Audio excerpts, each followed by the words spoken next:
Being a teacher is definitely a special calling, and part of the reason that I wanted to even be a teacher was the fact that you get to work with students every single day and you have that opportunity to make an impact. And through student teaching, I've had the opportunity to really learn the importance of building those student relationships and making every single one of them feel seen and heard and valued, and at the end of the day loved. That's the most important thing. I had a professor once that told me that you will teach many lessons during the day and a few of them will be English. And so just really being able to teach those students how to be good humans and that they're loved and that they're important, at the end of the day, that's what really matters to me. I had a ton of amazing different educators throughout my life.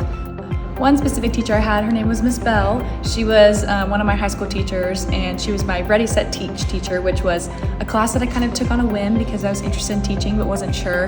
And she made me feel really confident in my capabilities to be an educator and that this was the right place for me. And so there's a special place in my heart for her as I move into teaching my own classes, that I can hopefully be as inspiring for my students as she was for me.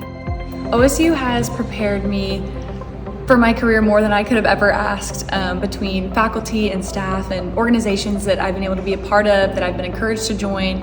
Every single one of my professors, I think it's so amazing that the majority of education professors have been some sort of education professional themselves, whether they worked in a classroom or they were a counselor or a reading specialist. They have that background of that they loved it so much that they wanted to come back and be able to be a professor and teach future teachers. And so everyone around the education program has just had so much passion for it, and I think that kind of really rubs off on all of us as future teachers. And so I've been so supported from my freshman year up until the end of student teaching. Yes. So after graduation, I'm planning to go back to the DFW area.